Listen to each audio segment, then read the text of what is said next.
Welcome to everybody and greetings to our colleagues in Boise. It's wonderful to have such a great turnout for such a critical debate about Idaho's future. It's my pleasure to serve as moderator this afternoon, and we've solicited a number of questions from our community and from our listeners in Boise, and so we hope to cover a broad number of areas in this short time of approximately 1 hour.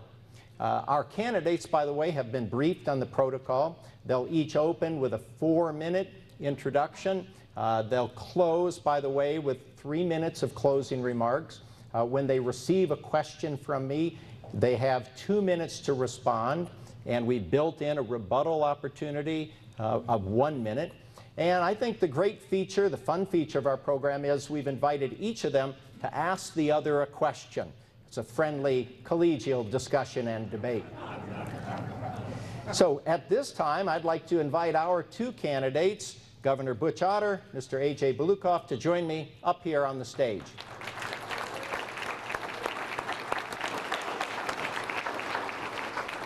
You know where we're going? You're over there, Butch. Thank you. I should be on the right. Okay. A.J., thank you. Good to see you. Well, I know I have to say, Governor, I've never known you to be to my left, but it's an interesting moment. So in the spirit of our protocol, we're going to resort to the scientific method of a coin flip to see which of our candidates will begin our program. So, gentlemen, Governor, will you call it, please? Sure. Heads. It's tails. We will It's receive. tails. You will receive. Okay. So be it. Following the great sport of football, Mr. Balukoff then will commence with introductory remarks, and indeed will give you the last word, Governor. So, Mr. Balukoff, 4 minutes, please. Thank you. It's great to be back here in this beautiful facility, the Idaho State University facility. I'd like to thank the City Club and Governor Otter for being here. I'm running for governor for a simple reason. I have watched for too many years as our great state has dropped to the bottom nationally in education and job opportunity. Governor, last week in Coeur d'Alene, you said people should look at the facts about your term in office. Well, under your leadership, Idaho is second to the bottom in state funding for public schools. 95 of 115 school districts have been forced to raise their own taxes just to keep teachers in the classroom and the lights on. We are near the bottom in per capita personal income. But we are number 2 in one category, the percentage of minimum wage jobs. Thousands of Idahoans leave our state every year for better jobs elsewhere because we are 50th in the nation in median income for women, and we're 48th for men. This is hurting our great state, especially our rural communities. Not too long ago, Governor Otter made a big show about the growth of our economy. Well, he twisted the numbers to make himself look good. He took credit for inflation. Here's the truth. According to the Bureau of Economic Analysis, Idaho's real GDP actually dropped from $51.4 billion in 2007 when Governor Otter took office to under $51 billion in 2012. You know, if Governor Otter's record on jobs was made into a movie, it'd have to be called Honey, I Shrunk the Economy. Meanwhile, Governor Otter has squandered millions of dollars on misguided priorities and insider deals for his supporters. A corporation that's a major donor of Governor Otter's, CCA, overbilled taxpayers for mismanaging a state prison. In 1 year, CCA billed the state for 26,000 hours that were never worked. That's the equivalent of one person working 40 hours a week for 12.5 years. So where was the oversight? It wasn't until after you cut a deal letting that company off the hook that you called for an investigation. I would never put the interest of a campaign donor above the interest of the people of Idaho. Governor, here's another question for you that I think the people of Idaho, the taxpayers and voters, deserve an answer to. when State Treasurer Ron Crane's mismanagement cost taxpayers $10 million, where were you? And what did you know about that? Why didn't you speak up? As governor, I would demand an explanation, and I would understand the state of our finances. I would, if the treasurer did indeed transfer money inappropriately and bypass internal controls, I would have asked for his resignation. The governor needs to be the guardian of taxpayer dollars. Recently, the Idaho State Journal has said, if you think we're headed in the wrong direction, then maybe you should intend to vote for someone else and try something new. I think we can do better. I love our state. I'm running for governor, and I hope that you'll consider a vote for me. Thank you, Mr. Balukoff. Governor Otter. Well, thank you, David.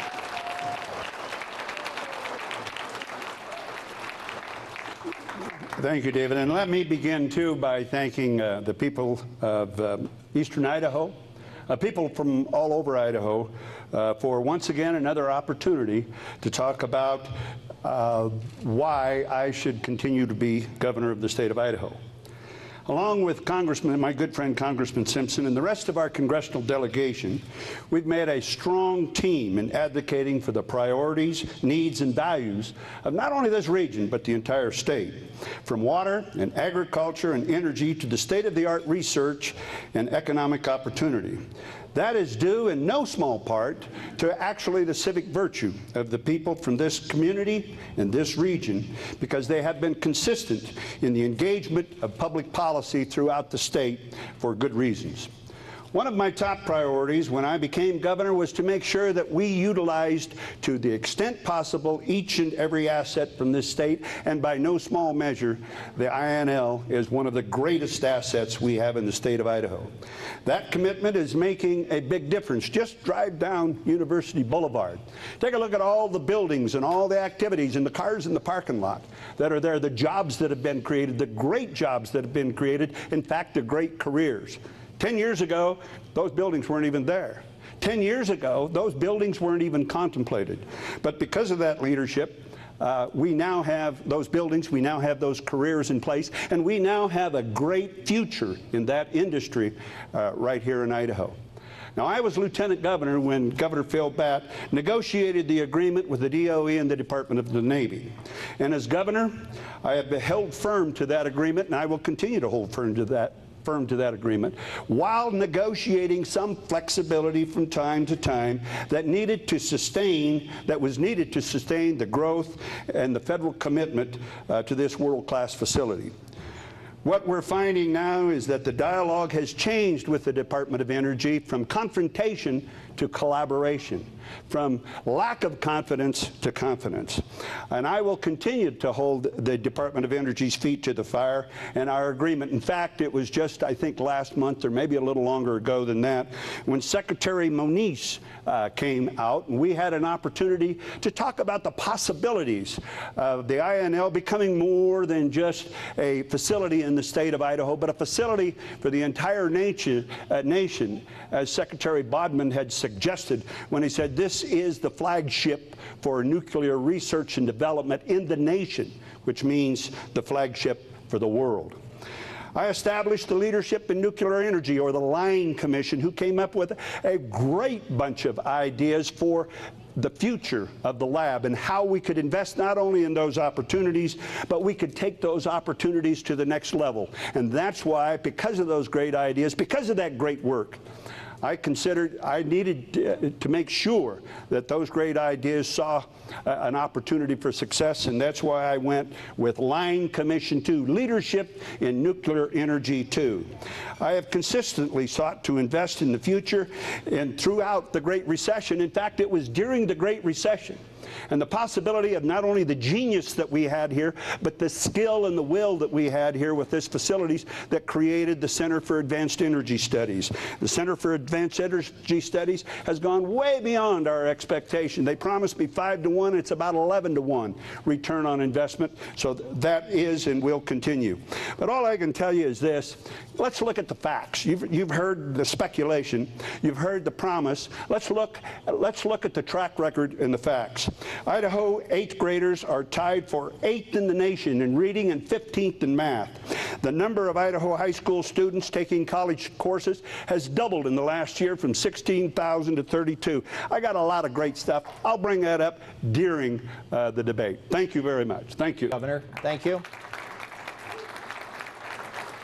And ladies and gentlemen, just so you know, we have an official timekeeper, Amy Lins, who will be holding up a yellow card indicating to the candidates that they have 30 seconds remaining in their responses, and when that red sign comes up, it means you're toast. I'm colorblind. We have several categories of questions generated by our City Club members, and the first question will be to you, Mr. Balukoff. This first category will pertain to education matters. Mr. Balukoff, more than 90 school districts around the state are relying on supplemental levies to meet day-to-day expenses. In your view, does this mean that Idaho is failing to meet its constitutional requirement to provide a full, fair, uniform educational system, or is it simply local work where people make their own local decisions how to fund schools? The Idaho Constitution requires that the legislature establish and maintain a general, uniform, and thorough system of public schools in our state. When Governor Risch did a tax shift from taking away taxing authority of school boards and replaced it with a 1 penny increase in the sales tax, for most people in the state, that was a tax increase. And it created a very unstable funding source for our schools. As we've gone into the recession and education funding has been cut, 95 districts have been forced to pass supplemental levies. Now there's about a third of the districts that are unable to pass supplemental levies. So these supplemental levies, which by the way, so now we have both the 1 penny sales tax increase and property tax back, have created greater disparity among our school districts than we've ever seen. We have districts that hold school 4 days a week. We have districts that have cut out the music, arts, and PE programs. We have districts that charge students and their parents to participate in extracurricular activities. So we are not maintaining and honoring the constitutional mandate to provide that general, uniform, and thorough system of public schools. And I would like to see us return to a more stable funding source and to a funding method that takes into account market value across districts so that rural school districts can have the same kind of opportunities that the kids in the larger urban school districts with market value get. Thank you, Mr. Balukoff. And Governor, before we turn this question to you, I'm pleased to say that this good question comes from our colleagues at the Boise City Club. Governor? Well, thank you, David. Let me say this first off so that you understand that we actually support the local schools 73 cents out of every dollar they spend. We are like third in the nation for the amount of money that the state, through our general fund, spends in order to support the local school districts. What is absent from this economic analysis that you just heard was during the recession, I don't know about here, but I can tell you over most of Idaho, property values dropped by 35 to 40%. As a result of that, so did the money available as a result of those property levels. As a result of that, local folks, now remember, local folks in all these districts that he talked about, they were the ones that went down and voted and said, yes, we want to do this. Yes, we want to support our local school district. And so it wasn't us at the state level saying, you have to do this. You have to make these kind of cuts. I would tell you that being third in the nation in the amount of money that we supply to the local school districts is coming as close within our abilities to meeting that mandate as possible. Thank you, Governor. Mr. Balukoff, 1 minute of rebuttal, if you'd like. Okay, thank you. The little over $1.3 billion that's allocated for public schools from the state is still lower than a little more than $1.4 billion that was allocated in 2009. And that doesn't take into account the inflation that's happened since 2009. It's true that local taxpayers vote for those levies, but their choices were stark. Larger class sizes, let teachers go, or tax themselves. Our taxpayers have shown their commitment to public education by agreeing to tax themselves rather than hurt the kids by having larger class sizes and having teachers leave their posts. Thank you. Governor, this next question is to you.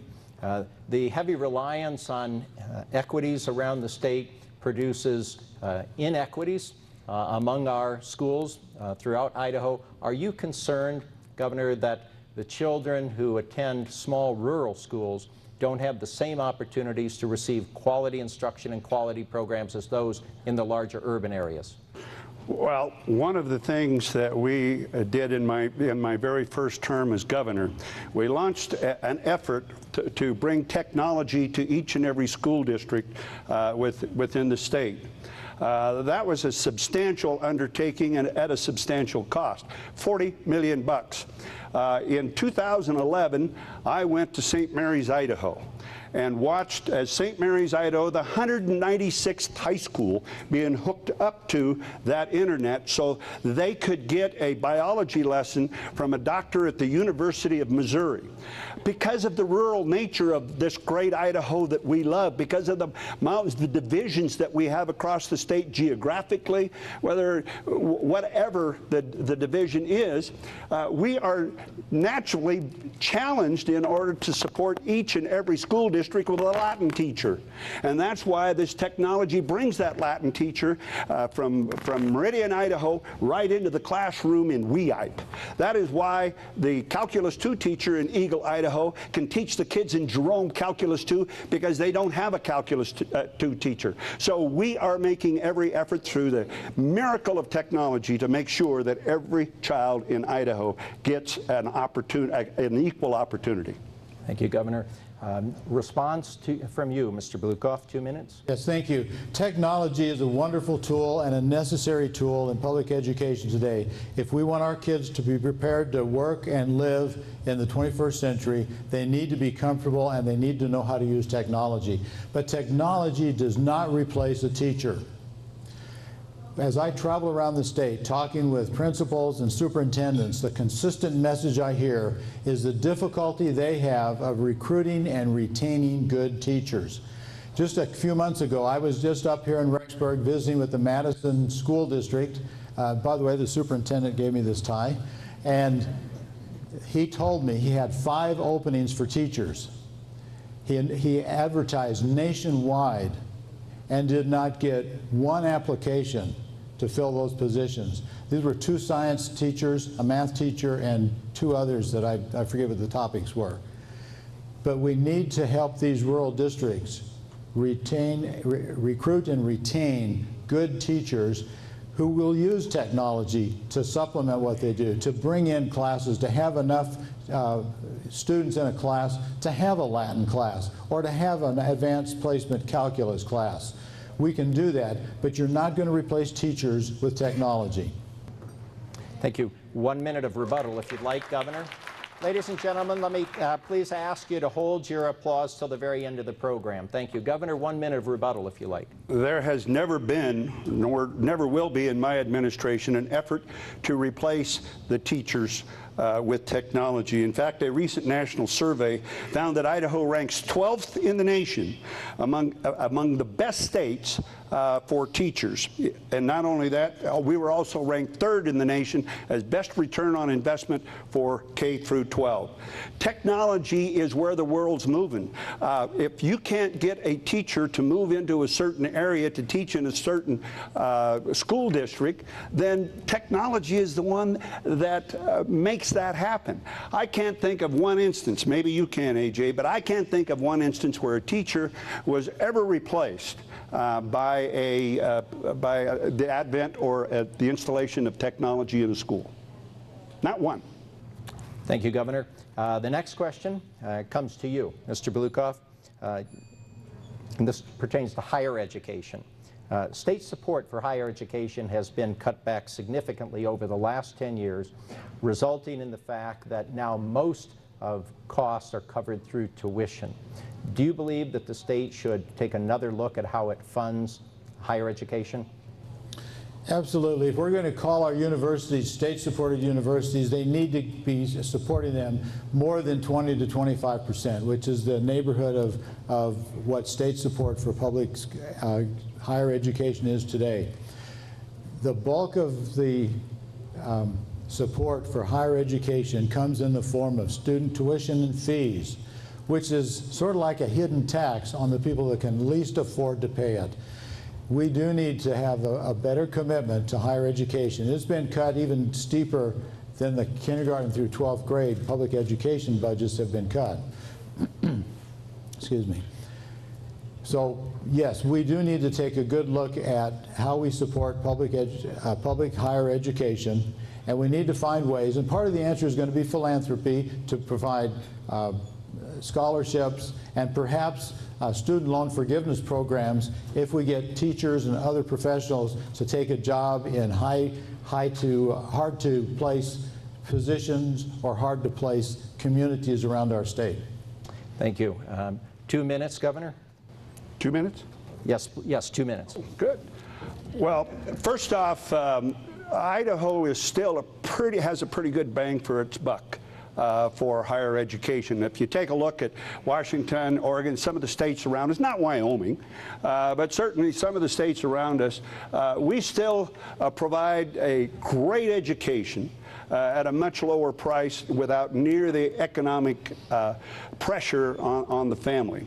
Number two, we did create, when we had some money in 2007, the Opportunity Scholarship Fund, which was to set aside, I might say, in savings, a certain amount of money of which we would create from that corpus a continuous revenue source where we could give out scholarships each and every year.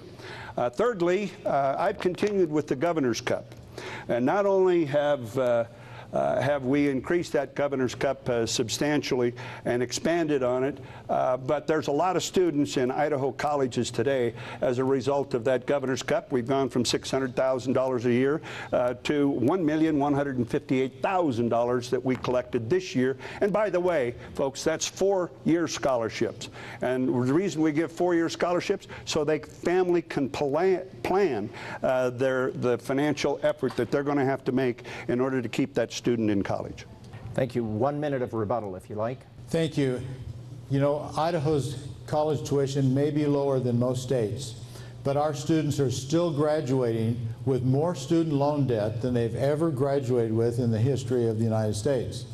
And that is causing these graduates to put off buying homes. So it's an economic effect if we don't help these kids get a college education that they can afford. The State Board of Education set that goal of 60% of our young adults will have a college degree or a certificate by 2020. Right now we're in the neighborhood of 35%, and we are not on track to meet that goal. And inflation's not going to help us get to 60% this time. Thank you. New question to you, Governor. Studies show that over 50% of our children entering kindergarten are not prepared to learn. What would be your plan to ensure that children entering kindergarten are ready to learn so that we're not playing catch-up from day one? 2 minutes. Thank you. Well, in the first place, I think we still need to focus on K through 12 within the resources that we have. If, as I have heard on this campaign trail, that we're not doing a sufficient job of paying for what we already have at K through 12, then why would we add a new burden, and how would we spread that cost across that new burden if we went beyond that? I would tell you that what we need to do is take a look at that 50% that are ready without some sort of public preschool or pre-kindergarten program, and then focus on that. And not only that, but focus on the family themselves and say to the family, look, this is what works. This is what gets your kids ready for kindergarten. And we want to help. We can help you with that, but we can't do it all. And so I would say if you take a look at adding 20, 30, 40,000 more people to a system that's already underfunded, you're not being fiscally responsible. you. 2 minutes, Mr. Balukoff. Thank you. A preschool option for every parent in this state would be the most effective thing we could do in the short term to raise student achievement statewide. The fall into Idaho reading indicator scores for fall of 2013 came out recently. Those scores for kindergartners are given in about the first week of school, and it measures their readiness to learn to read. It's things like being able to identify the letters of the alphabet and so forth. The scores show that statewide, our average is about 55% readiness to learn to read. We have districts that are down as low as 20%, 24%, especially in the rural areas of the state. A couple of weeks ago, I was visiting the Basin School District in Idaho City, and they talked to me about their preschool program. It was started 15 years ago with a grant from the Albertsons Foundation. When that grant ran out, they kept the program going by using federal forest funds and by passing a supplemental levy specifically to fund their preschool program. So I looked to see what was the Basin School District's readiness according to the IRI. 82%. We need to do that statewide. We don't need a pilot program. There's data all over the country to show that that will make the largest difference in preparing kids to succeed in school. Children that enter kindergarten behind their peers are still behind their peers in the 12th grade. This is something we ought to do. It's an easy decision. Governor, 1 minute for rebuttal. Well, there's the best example. Here's a great model already going on in Idaho, where the local folks have taken it upon themselves, the local mother and father, the local families, the local community, took it upon themselves and say, this is a good idea, this is something we should be doing. And so why would I step in as the governor and add once again to a system K through 12 that's already, by all odds and by my opponents say, is terribly underfunded, and add yet an additional group of people to that, which can only cost the state even more. So what I'm saying is we need to look at what is working in the state of Idaho and then focus on helping support that rather than start all new programs ourselves. Thank you. This next new question comes to you, Mr. Balukoff. Idaho leads the nation in the percentage of its workers earning minimum wage, yet only 1 out of 4 Idahoans has received a baccalaureate degree or higher. Do you see a correlation between education and wages? If so, what would you propose as a means of remedying the problem? I do see a correlation. The way you solve the low wage economy that we have is first get our public schools producing the kind of graduates that companies want to hire, producing the kind of schools that business owners, business executives, and workers want to send their kids to.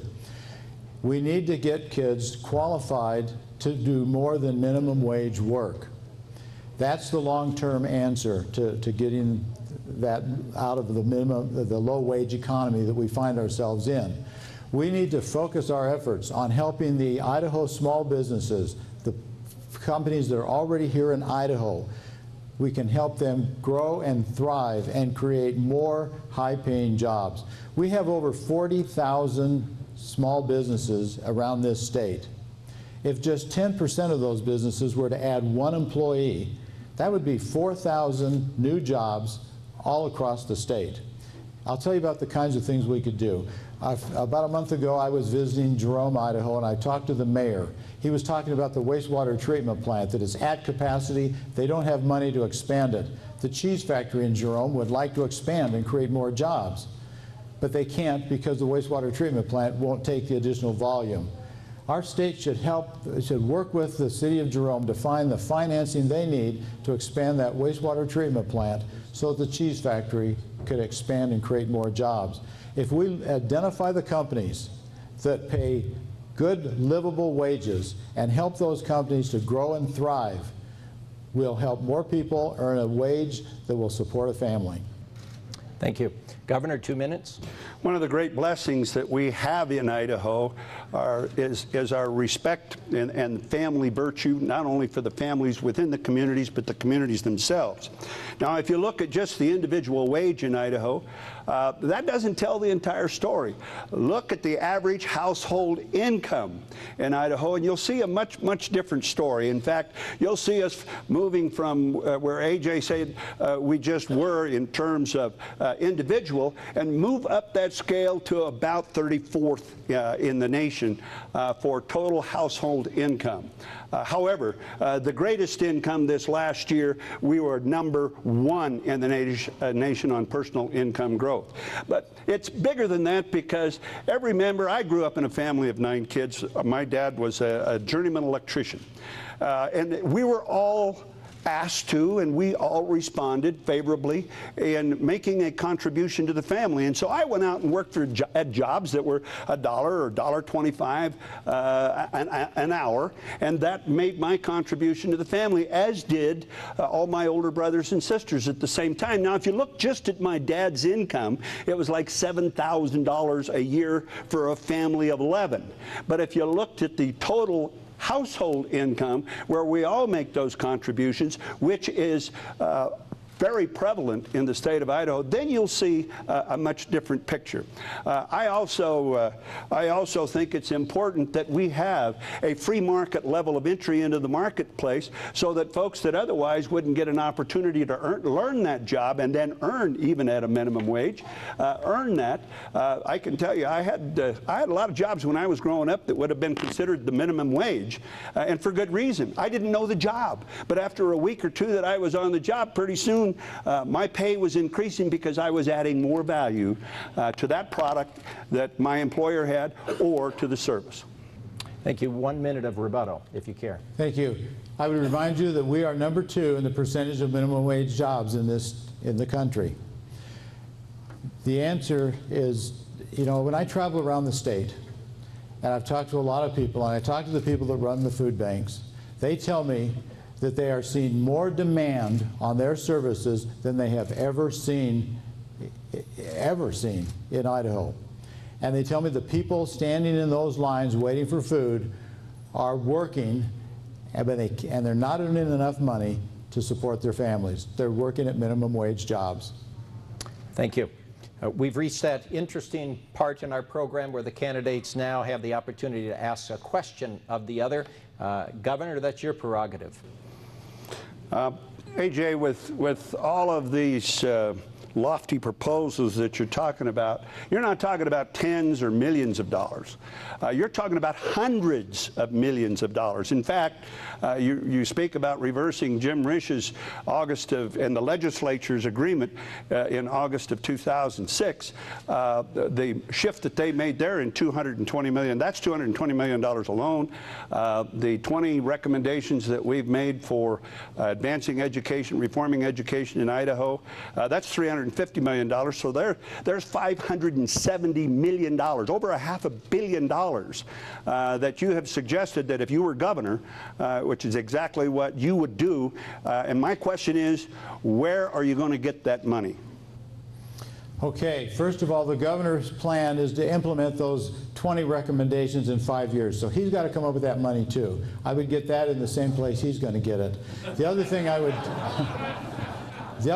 would point out is that in the governor's proposed budget last year, he proposed setting aside $70 million for a rainy day fund, $30 million for unspecified tax relief, $2 million for a Wolf Commission, and this was all coming from the general fund revenues that we get every year. That's over $100 million that we could apply more appropriately to a higher priority, which would be public education. That's where we're going to get it. In addition, we can eliminate the waste that we see in the administration. If we let out contracts right, we don't let out, like the broadband contract, illegally, to where that cost us $11 million last year. We don't know how many million dollars it's going to cost this year. If we're not defending ourselves against wrongful discharge suits, if we're not having to investigate the prison, if we have proper oversight so we eliminate waste, there's lots of money. We collect almost $3 billion in taxes. there's money there to make a bigger investment, a bigger commitment to public education. Thank you. 1 minute of rebuttal. Governor? Well, but AJ, you've also said that the only problem you have with you like my 20 recommendations, I'm just not doing them fast enough. So you're not going to have the 5 years that I've suggested we use in order to raise that money. And even though we had the fifth fastest growing economy last year in the nation, growing at a very fast rate, we're not going to grow that fast enough for $570 million. We are going to grow fast enough for $70 million a year, as the legislature and I agreed to last year in implementing year number 1 of the 20 recommendations over a 5-year plan. And so we're proposed earning our way into that by the growth of the economy. I'm glad that I had the $400 million in savings when OA hit, because if we hadn't, the cuts in education would have been great deeper than they were, because we had that $400 million that we could use to keep education whole for a couple of more years. Thank you. And now, Mr. Balukoff, it's your opportunity to pose a question to Governor Otter. Thank you. Governor, I'd like to go back to the Corrections Corporation of America scandal. We had people that discovered that there was mismanagement going on. The prison was known as Gladiator School. We found out from an audit that they overbilled us 26,000 hours. I would like to know, people were calling for an investigation. You kept saying there was no need for an investigation. Eventually, you made a deal with CCA, and then you called for an investigation. I'd like you to address that and talk about why you waited so long to investigate a problem and when you became aware of it and so forth. Governor, 2 minutes. Well, AJ, first off, the term Gladiator School isn't just indicative to Idaho. Those are bad people that are in prison, and they argue with each other a lot. And one of the biggest problems we have in prison is gangs, and gangs get into a lot of fights. In the second place, remember that when we went with the private prison model, we started that in 1999. I was not governor then. I wasn't even in Congress yet.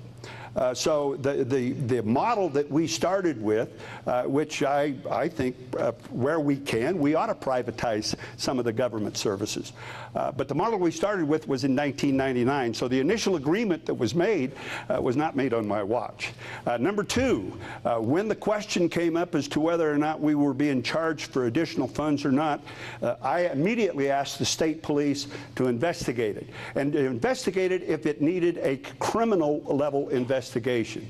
They came back to me and they responded and they said, no, we don't need to. The Attorney General disagreed with that. So the Attorney General and I had a meeting immediately. And we sat down and the Attorney General said, not only should we have a good forensic investigation on that, but it should be of a criminal nature to find out if there was crime involved.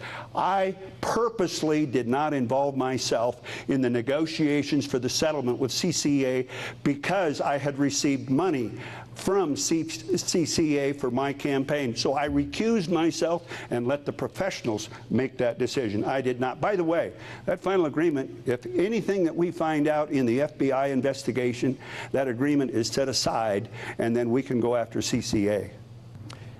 1 minute rebuttal, if you like. Okay, just briefly, if one of our contractors has a bad reputation for contracts in other states, that should set off alarms and red flags to where we should take a look at what's going on in our own state. Even though, Governor, you didn't negotiate that contract, you inherited it, you also inherited the responsibility for oversight. Thank you. New question now to you, Governor Otter. Under the Patient Protection and Affordable Health Care Act, Section 1333 permits states to form interstate compacts with other states that subscribe to the Federal Health Care Act as a means of allowing insurers to sell insurance in those states that participate. The aim being to promote a greater pool, a larger competition, lowering costs to Idahoans. Would you support that? And if so, would you be willing to implement that? Well, in fact, anything that we could do to provide more service, better service at a cheaper cost, especially in the health care, would be welcome, and in health care insurance, would be welcome. In fact, Gary Herbert from Utah, Brian Sandoval from Nevada, and Matt Mead from the state of Wyoming, and I have all talked about that every time we meet at a Western Governors Conference. However, because the rules kept changing, because Obama every day makes a different decision and delays this and delays that, that's been very confusing. But I would invite any and all competition to come into the state of Idaho, especially if it was good competition providing a better product at a cheaper price. Thank you, Governor. Mr. Balukoff? Thank you. You know, this is one area where Governor Otter and I agree, and I think he did a good job of putting in the health insurance exchange in Idaho. And if we can give more options and more competition and more, widen that risk pool so that we make health insurance affordable to more people, I'm in favor of that. We need to continue to do that. That health insurance exchange that we established in our state was done in partnership with the insurance industry as well as our state government. And I'm happy to see that as we go into the new year, it will be a totally state-run exchange. We don't have to rely on the federal platform anymore. So Governor, I congratulate you on that decision, having done that in the face of some opposition from your own party. Thank you. Would you like 1 minute to rebut those compliments? No, I'll give him my minute. All right, great. Thank you. A new question, this to you, Mr. Balukoff. Roughly 20% of Idahoans are on some form of welfare or another. What would you say to a poor family hoping to lift itself out of its impoverished circumstances that cannot afford to purchase medical health care coverage and yet cannot participate in Medicaid expansion because Idaho does not offer Medicaid expansion? Well, there's several things we need to do. One is see what we can do to help that family get the education they need to get better jobs, to support themselves and lift themselves out of poverty. The other thing we could do for that family is accept Medicaid expansion and cover them with health insurance. That would not only help that family, it would help our state. The governor's task force on Medicaid redesign has twice recommended that we expand Medicaid coverage. And part of the reason is for economic reasons, because they have estimated that over time that would bring $2 billion into our state and create 43,000 jobs. It would save some money that we currently are paying. When people without insurance are sick, they go to the emergency room. That's the most expensive and least efficient way to care for people. But they show up there, the hospitals are obligated to care for the people, and you and I pay for it. The counties have an indigent care fund that picks up about the first $11,000 of the bill, and then the state catastrophic fund picks up some more of that cost, and what's left over gets written off by the hospital as either charity care or bad debts. And that goes into figuring out the fees for the other services, which in turn plays a role in setting health insurance premiums. Between the counties and the state, we are spending $80 million a year caring for uninsured people, and you and I are paying for that. We need to expand Medicaid, take the federal dollars that we are already paying in federal income tax and take that back and free up $80 to $90 million of local money. Thank you. 2 minutes to you, Governor. Well, the most important thing I think we can continue to do that we have already achieved quite a bit on, and that is creating an environment in Idaho for businesses that are here to flourish and grow, and good businesses that want to come into the state of Idaho to find a welcome and open arms. Because the better business climate that we have in state, the better companies that we have in state, like the company that I worked for 30 years, provided insurance not only for me, but also for my family, as does the state.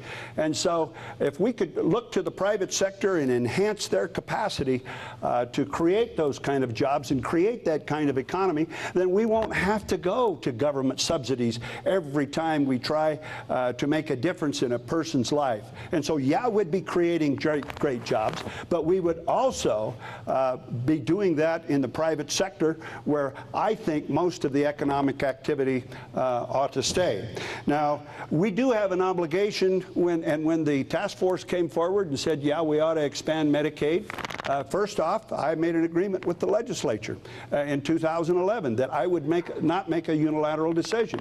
And so that's a consideration for the legislature and I. But I did ask the task force, because they said we should expand Medicaid. I said, where do you think we should get the money? And they said, well, we won't have to pay for any of it for 2 years. Well, what about after that? Where do we get the money? When we launch ourselves on an entitlement program like that, we need to know that it's going to be sustainable. Or we at least need to be honest with the people and say, this is where we're going to get the money. And so I will continue to focus on the expansion of the private sector and its ability to respond and provide the kind of benefits to people that work for them, rather than constantly turning to the government. And the federal government that breaks all kinds of promises. They promise you up front, and after a while, they cut the money off. Thank you. 1 minute of rebuttal, if you like. Okay, thank you. Governor, we're going to get the money from the $80 to $90 million that we're saving that we're already paying in. Thank you. Next question to you, Governor Otter.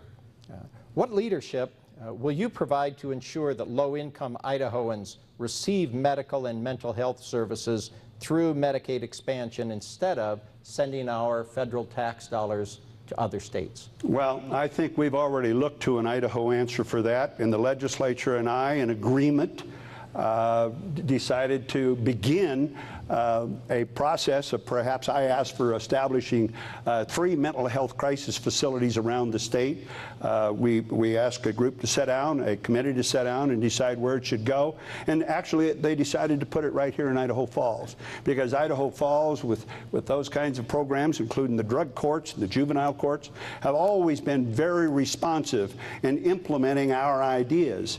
And so our first mental health crisis center for folks is going to be right here in Idaho Falls. We hope to duplicate with a great example and a great model being established in Idaho Falls, and also Boise and Coeur d'Alene, all across the state. But I asked for 3 originally: Idaho Falls, Boise, and Coeur d'Alene. Thank you. 2 minutes to you, Mr. Balukoff. Thank you. Idaho's mental health services and substance abuse treatment services can be described as anemic at best. It seems like our plan is to put the people in prison and hope they get services there. I think it's a step in the right direction to see if we can fully fund the other 2 health crisis centers. We need those. That's going to help the people in Boise, Coeur d'Alene, and Idaho Falls, but it doesn't do very much for all the people that live in the small rural communities. We need to pay attention to those communities because they also have needs. About a month ago, I was at a picnic and I sat down at a table with a young couple. They were probably early 30s and they had a little girl. And in talking to those folks, talking about my campaign, the young man said, "I wish I could vote for you. I can't for another 1.5 years. I'm a felon." And so I asked him to tell me about his experience in our prison system. He said he went to prison 4 times for drug charges, for using drugs. And I flippantly said, "You must be a slow learner." And he said, "You know, I didn't get any treatment until my 4th trip into the prison. And now I've been clean for almost 2 years. And I'm working full-time. I'm supporting my family." It's a shame that we don't have programs with early intervention so we can intervene early when there's indications of mental health or substance abuse and keep people out of prison and reduce the cost of Department of Correction. And that money is better spent in early treatment, early intervention. Thank you. 1 minute of rebuttal, if you like. I think Rich Wills in the House of Representatives and Senator Patty Ann Lodge from the Senate have done a tremendous job in putting together a forward-looking plan on exactly how we reduce recidivism with the corrections reinvestment plan that we have in the state of Idaho. It promises to save us $40 million a year. Most of that is a result of recidivism. We put people in prison. We haven't had the programs to say, okay, when you get out, you need to have a life beyond the old life that you left when you and the things that you were doing before you came into prison. So I think our investment, our corrections reinvestment in Idaho is really the great promise for that. No question about what we've had in the past. Once again, I inherited a system that, whether it's health and welfare on self-commitments or family commitments, they only had one place to go: the county jail or the hospital. Thank you. New question about economic development to you, Mr. Balukoff. What are your plans to pursue the idea of bringing high-quality, high-paying jobs to Idaho? I would change the focus. You know, right now the focus is on bringing new companies to Idaho, and our marketing plan seems to be tax breaks and cheap labor. We have 40,000 small businesses that are already here in the state of Idaho that if we identified the ones that pay good wages and find out what we can do to help those companies grow and thrive and add employees, that creates new jobs. And it spreads it all over the state. When I was at the Twin Falls County Fair, I met a gentleman who has a small manufacturing company up in Gooding, and he talked about what he did, and he talked about how Governor Otter's administration is spending lots of time and effort trying to bring companies to Idaho to compete with him. And he says, they don't give me the time of day. Now, he only has 4 employees, but if he could find ways to get enough business to add 1 more employee, that's a 25% growth in his company. We need to concentrate on the businesses that are here. We know that 80% of new job growth comes from small business. That's where we need to place our efforts. Thank you. 2 minutes to you, Governor. Every large business in Idaho today started out as a small business. In fact, the first time I met Micron Technology in 1978, there were 2 people that represented the entirety of Micron Technology. And when you drive by those facilities today and you see their billions of dollars of worldwide impact, the thousands of employees that are there at high-paying jobs, the thousands of new careers that were started, obviously we're focusing on starting businesses in Idaho, businesses that are indigenous to Idaho and already here. Our #1 priority, no matter what you just heard, is to enhance those businesses that are here, maintain an environment for them to grow. That's why Idaho was voted as the 2nd best state in the union to start a new business, and a small business at that. So yeah, I want all the small businesses from entrepreneurs right here in the state to create their own life, create their own career, create their own company, and then grow right here in Idaho, because that's what's best for Idaho. Thank you. 1 minute for rebuttal, if you like. I'll pass on that. Thank you. I'll take that minute then. You'll get that minute back? Okay. All right. Great. Governor, let's switch gears here to some civil rights issues. You're a well-known advocate of personal liberty, expanded freedom, and limited governmental power. How do you square your political philosophy with your decision to defend the same-sex ban on marriage here in Idaho? Do you believe that the state has power to tell 2 people whom they may associate with? And this good question comes from our colleagues at the Boise City Club. First off, you're not talking about association. And there's a much different, a much larger difference. You should also know that I am a constitutionalist. And the Constitution is the embodiment of what the founders intended, I believe, as a result of being called by God to create that Constitution for us because of the reliance on personal freedom and personal will.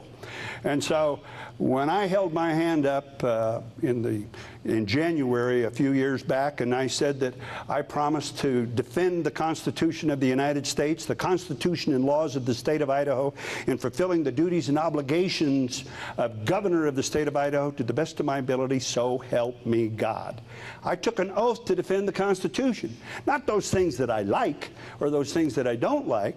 I have to defend the entire Constitution. And I don't know how many people in this room voted in 2006, but I would tell you this. In 2006, Idaho looked at it and we said, we're going to change our Constitution. And they asked the people of Idaho to go to the polls and vote for a constitutional amendment, Article 3, Section 28 of the state Constitution, to define legal marriage in Idaho as a union between one man and one woman. And from that, all of the detractors, and probably including the author of that question, feels that Idaho is all of a sudden anti-gay, that we're anti-something. We are not. Idaho is pro-traditional marriage, and I'm not going to do anything to put that in danger. Thank you, Governor. Two minutes, please, Mr. Balukoff. Thank you, Mom. Thank you. You know, as a constitutionalist, you should know that the United States Supreme Court says that we must treat all people equally. Discrimination is discrimination, and it's always wrong. We need to be, and when we take that oath of office to uphold the Constitution, that is not only the Idaho Constitution, but the United States Supreme Court, the United States Constitution also. And our Constitution, the laws we pass, no matter how many of our citizens vote to pass the law, we cannot pass the law that violates the United States Constitution. This is about discrimination, treating all people with fairness and respect. Regardless of what our belief may be, we still need to treat them equally. 1 minute. First off, the Supreme Court has not settled the question on this yet. Perhaps, God willing, we will be there within a week. Right now, there's a stay on it for Idaho. Idaho is the only state that has a stay on that, and the only question that may arrive at the Supreme Court. But I would also ask you this: if you're a pardon me, I didn't mean to assume that, but if you look at the Constitution, you will not find in the federal Constitution allowances for criminal law. That has always been the propriety and the dominion of states, and that's why the states are the one that should be in charge and has always been in charge of the definition and the issuance of licenses for legal marriage. Thank you, Governor. As a follow-up question, and this goes to you, Mr. Balukoff, for 8 consecutive years, a bill to add the words sexual orientation and gender identity to the Idaho Human Rights Act has been denied a hearing by legislative leadership. 8 Idaho cities, including the city in which you are standing, as well as a 9th, Lewiston, have in effect decided to adopt city ordinances to protect the rights of gays and lesbians against discrimination in places of housing, employment, and public accommodations. If you are the next governor, would you lead the legislature to include protection for gays and lesbians from discrimination? I would.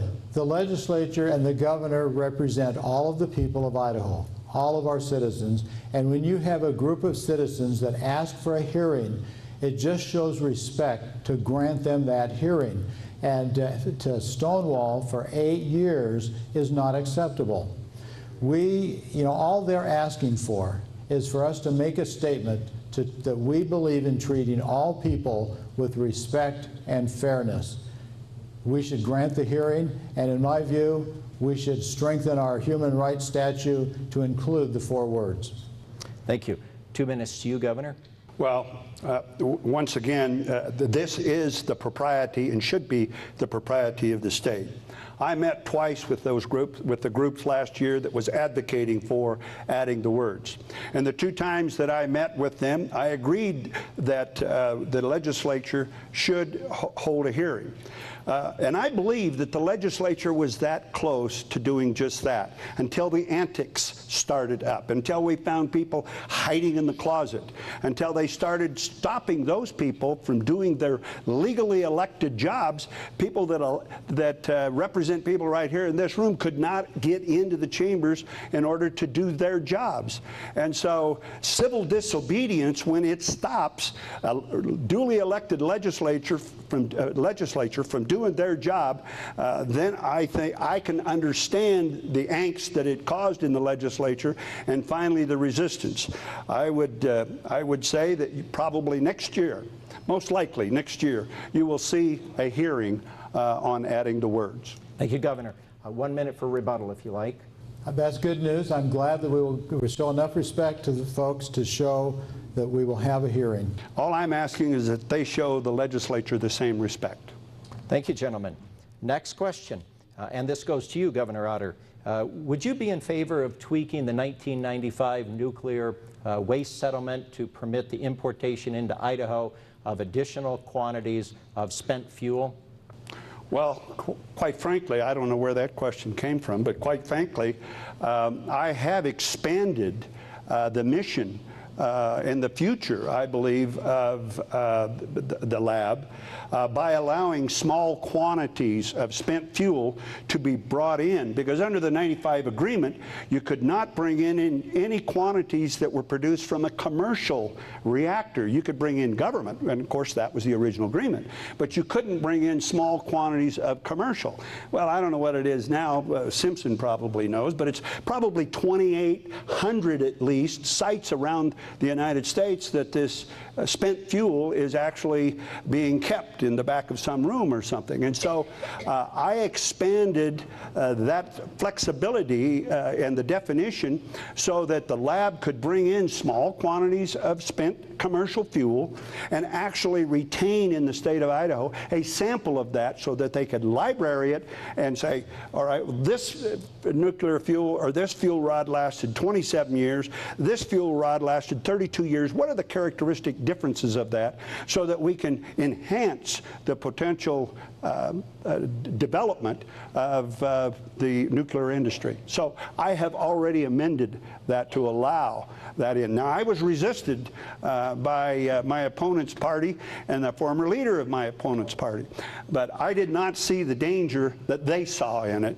because I also saw a great future. Who knows how to handle that better than the lab and the people working in the lab right here?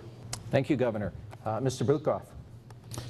You know, we never want to become a dumping ground for nuclear waste, and we have the agreement in place that will make sure that doesn't happen.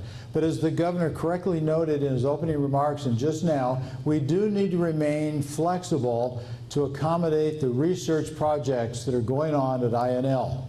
If we need to bring in the small quantities, or we need to keep small quantities longer than the agreement says in order to complete research projects and know how to handle those fuels and the waste products, then we need to be flexible to be able to accommodate that kind of research.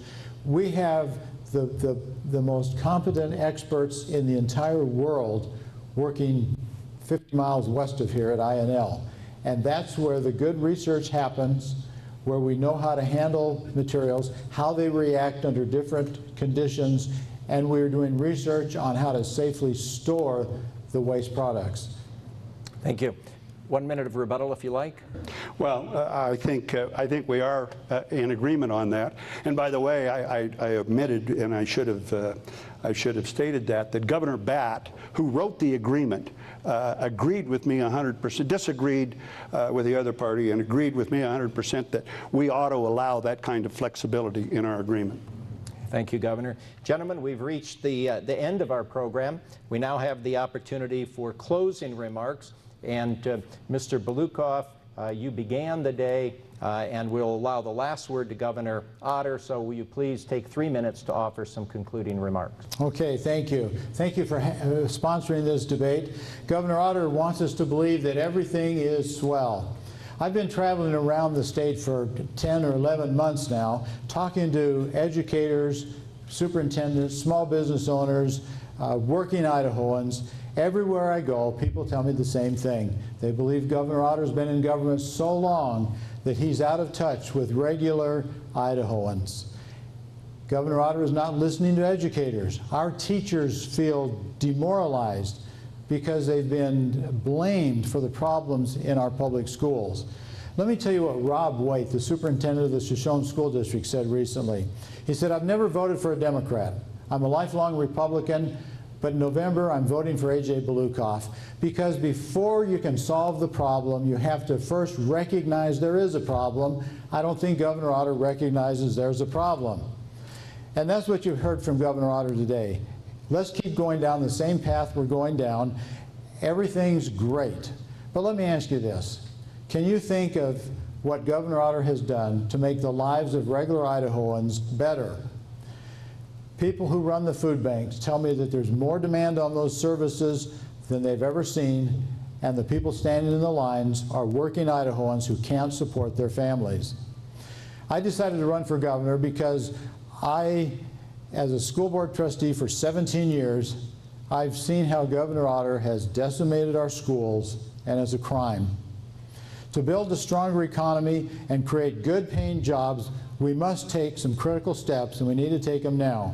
First of all, we need to invest in our schools instead of making excuses for wallowing next to the bottom. Number two, we need to focus on growing Idaho businesses instead of marketing Idaho as a place of tax breaks and cheap labor. Number three, we need to restore balance and transparency to the state government and eliminate fraud and waste. And as your governor, I will truly make education the top priority. I will conduct a fully open and transparent government, and I will meet weekly with reporters. I will appoint a bipartisan administration because I don't care about politics. I care about doing the job right. The Idaho State Journal just last week said, maintaining the status quo will not improve the status quo. If you have doubts about where Idaho is headed, maybe it's time to take a chance and elect someone new. I'm A.J. Balukoff. I ask for your vote for governor. Thank you. Thank you, Mr. Balukoff. Thank you. Thank you. And now, Governor Otter, 3 minutes for concluding remarks. Thank you, David. And thank you once again, City Club of Idaho Falls, for providing us this forum. You know, I appreciate the engagement of everybody in the room, even those that didn't clap for me. But I appreciate the process, and I think it's the process that's most important, because elections are not about the candidates so much as they are about you.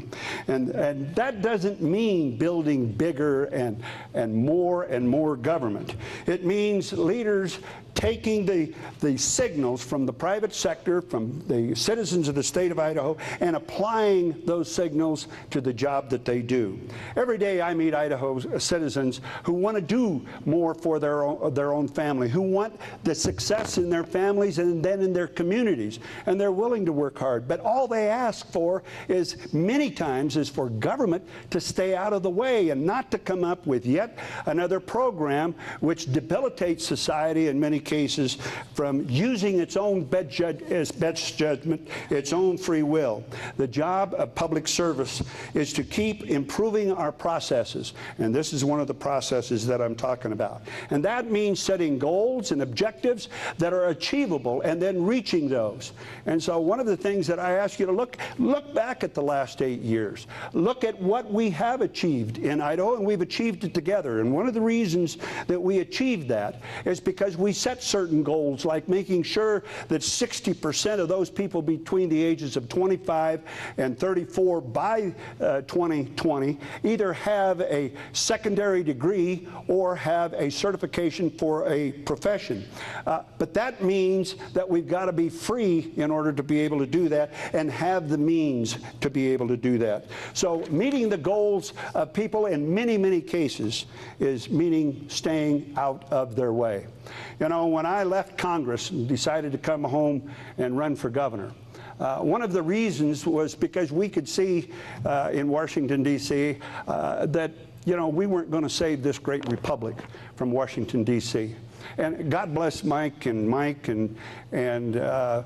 Jim and Raul for going to Washington, D.C. They've been great partners for almost everything I've had to do in fighting the federal government, and I know they'll continue to be great partners. But one of the reasons that myself and several other folks said we're leaving Washington, D.C., we're going home, was because we believed this great republic was worth saving. And I have had 78 capitals for a day across this state, 2 right here in this county. And every day when I leave those capital for a days, I just wish those folks that left Washington, D.C. with me could see what's happening in Idaho, what has happened in Idaho, continues to happen in Idaho, because of our values and because of our beliefs.